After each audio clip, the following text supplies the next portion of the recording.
Hello guys and welcome back to my YouTube channel. I've been seeing a lot of posts on Twitter saying that a lot of programmers, a lot of developers don't actually know how to SSH into a remote server. And that's actually what we'll be doing today. If you are new, you can subscribe, and without wasting time, let's get started. Now, what is SSH?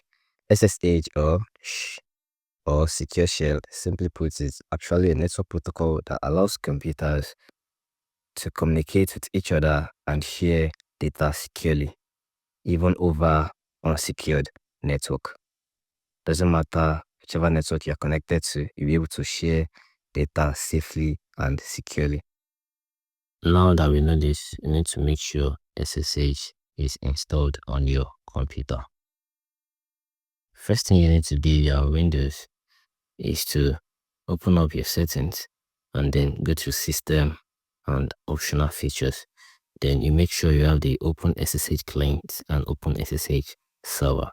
If you don't have this, you can actually search the view other optional features and then search for whichever feature you need right here. After doing this, then you open up your services and then you can access this by pressing Windows R and then search for services.msc. And once you are here, you make sure that your Open SSH server is actually running. After you've made sure that your server is running, you need to actually download an app on your mobile phone called SSH server, because we actually SSH into our Android phone. Then you should see a screen like this when you open it up, and if you press that user, you see that the anonymous is actually enabled. You can disable it and need to show this error, because you need to enable at least one user. So I will enable that, and then can edit, you can see the name and then your password. Can also allow you to access some of the files on your phone. That's optional if you want, but mainly what we need is the logins.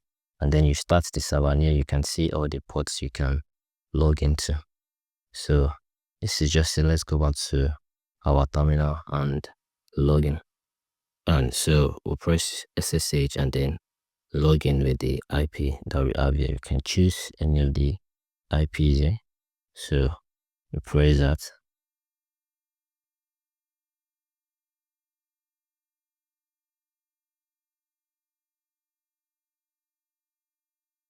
And then you add the port number in front, -P, add the port to ask you for password. And as we know, our password is SSH.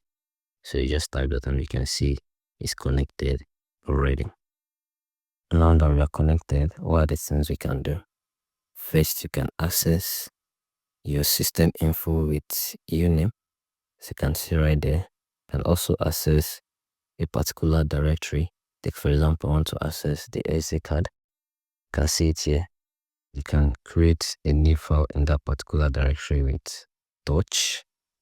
So call the file Vikkybliz.txt, and our file has been created successfully. You can also list out all the files in that particular directory with ls.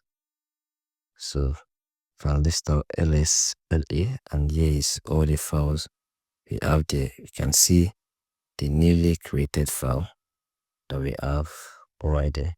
So that is it, guys. That's it. This is actually where we stop with today's lesson.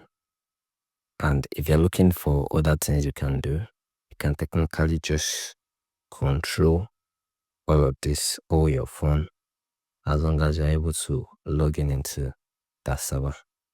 And we won't be doing that today. So at least now you're part of the engineers that can log in SSH into a remote server. If you enjoyed this, kindly subscribe. And I'll see you in the next lesson, guys. Thanks for watching.